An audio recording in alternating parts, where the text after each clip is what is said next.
എൻ്റെ പ്രിയ ദൈവമക്കളെ, ഇന്ന് നമുക്ക് ദൈവത്തിൻ്റെ അഗാപ്പേ സ്നേഹത്തിൻ്റെ സ്വഭാവത്തെക്കുറിച്ച് ശ്രവിക്കാം. 1 കൊരിന്ത്യൻസ് 13:4. സ്നേഹം ദീർഘമായി ക്ഷമിക്കുകയും ദയ കാണിക്കുകയും ചെയ്യുന്നു, സ്നേഹം സ്പർദ്ധിക്കുന്നില്ല. ഈ വാക്യം പൗലോസിൻ്റെ പ്രസിദ്ധമായ സ്നേഹാധ്യായത്തിൻ്റെ ഭാഗമാണ്. അവിടെ അദ്ദേഹം സ്നേഹത്തിൻ്റെ സവിശേഷതകളും അതിൻ്റെ അനിവാര്യ സ്വഭാവങ്ങളും വിശദീകരിക്കുന്നു. പ്രത്യേകിച്ച് ക്രിസ്തീയ സമൂഹത്തിനുള്ളിൽ ഒരാളുടെ ആത്മീയ ദാനങ്ങളോടും പ്രവൃത്തികളോ പരിഗണിക്കാതെ എല്ലാ സദ്ഗുണങ്ങളിലും ഏറ്റവും വലുത് സ്നേഹമാണെന്നും എല്ലാ പ്രവൃത്തികളെയും ബന്ധങ്ങളെയും അത് അടിസ്ഥാനമാക്കിയുള്ളതായിരിക്കണമെന്നും അദ്ദേഹം ഊന്നി പറയുന്നു. ഈ വാക്യം അഗാപ്പേ സ്നേഹത്തിൻ്റെ സ്വഭാവത്തെക്കുറിച്ചുള്ള വിവരണമാണ്. നാം അത് ഉൾക്കൊള്ളാൻ വിളിക്കപ്പെട്ടിരിക്കുന്ന നിസ്വാർത്ഥവും ത്യാഗപരവുമായ സ്നേഹമാണ്.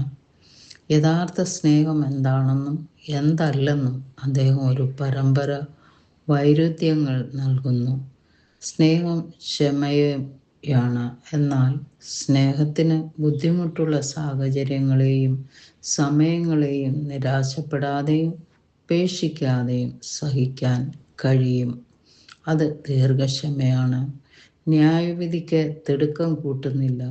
സ്നേഹം ദയയുള്ളതാണ് എന്നതിൻ്റെ അർത്ഥം സ്നേഹം അനുകമ്പയോടെയും മറ്റുള്ളവരോട് ഉദാരതയോടെയും പ്രവർത്തിക്കുന്നു എന്നാണ്. സ്നേഹം അസൂയപ്പെടുന്നില്ല. മറ്റുള്ളവരുടെ വിജയത്തിലോ അനുഗ്രഹങ്ങളിലോ സ്നേഹം അസൂയപ്പെടുന്നില്ലെന്ന് ചൂണ്ടിക്കാണിക്കുന്നു. അത് മറ്റുള്ളവരോട് നീരസം കാണിക്കുന്നതിന് പകരം അവരുടെ സന്തോഷത്തെ ആഘോഷിക്കുന്നു. സ്നേഹം അഭിമാനിക്കുന്നില്ല. സ്നേഹം എളിമയുള്ളതാണെന്ന് വെളിപ്പെടുത്തുന്നു. തനിക്കുള്ളതിലോ ചെയ്യുന്നതിലോ ശ്രദ്ധയോ അഭിമാനമോ തേടുന്നില്ല. മറ്റുള്ളവരെക്കാൾ സ്വയം ഉയർത്താൻ ശ്രമിക്കുന്നില്ല. സ്നേഹം അഭിമാനിക്കുന്നില്ല, എന്നാൽ സ്നേഹം അഹങ്കാരം ഒഴിവാക്കുന്നു. അഹങ്കാരത്താൽ വീർപ്പ് മുട്ടുന്നില്ല എന്നാണ് അത് അർത്ഥമാക്കുന്നത്. സ്വയം ഉന്നതനായി കണക്കാക്കാതെ അത് മറ്റുള്ളവരുടെ മൂല്യം തിരിച്ചറിയുന്നു. നിസ്വാർത്ഥവും എളിമയുള്ളതും നിലനിൽക്കുന്നതുമായി സ്നേഹത്തെക്കുറിച്ചുള്ള ഈ വിവരണം പ്രത്യേകിച്ച് വ്യക്തികൾ അധികാരമോ അംഗീകാരമോ തേടുമ്പോൾ പലപ്പോഴും മനുഷ്യ സ്വഭാവത്തിൻ്റെ സവിശേഷതയായ സ്വാർത്ഥവും അഹങ്കാരപരവുമായ പ്രവണതകളിൽ നിന്ന് തികച്ചും വ്യത്യസ്തമാണ്. പ്രണയ സ്നേഹത്തിൽ നിന്നോ സൗഹൃദ സ്നേഹത്തിൽ നിന്നോ വ്യത്യസ്തമായ അഗാപ്പേ എന്ന വളരെ പ്രത്യേകമായ ഒരു പദമാണ് പൗലോസ് ഇവിടെ സ്നേഹത്തിന് ഉപയോഗിക്കുന്നത്. അഗാപ്പേ എന്നത് അൺകണ്ടീഷണൽ അല്ലെങ്കിൽ നിരുപാധികവും ത്യാഗപരവുമായ സ്നേഹമാണ്. ക്രിസ്തു തൻ്റെ ജീവിതത്തിലും മരണത്തിലും പ്രകടമാക്കിയ തരത്തിലുള്ള സ്നേഹം.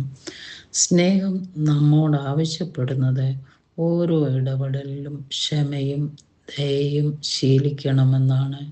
ക്രിസ്തു തൻ്റെ ത്യാഗത്തിലൂടെ നമുക്ക് കാണിച്ച സ്നേഹത്തെക്കുറിച്ച് ഞാൻ ചിന്തിക്കുകയും നമ്മുടെ ദൈനംദിന ജീവിതത്തിൽ അത്തരം സ്നേഹം ഉൾക്കൊള്ളാൻ ശ്രമിക്കുകയും വേണം.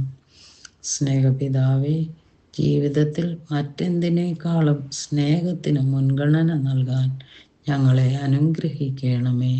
കാരണം സ്നേഹത്തിലൂടെയാണ് നാം ലോകത്തിൽ ദൈവത്തിൻ്റെ ഹൃദയത്തെ യഥാർത്ഥത്തിൽ പ്രതിഫലിപ്പിക്കുന്നത്. യേശുവിൻ്റെ നാമത്തിൽ തന്നെ ആമേൻ.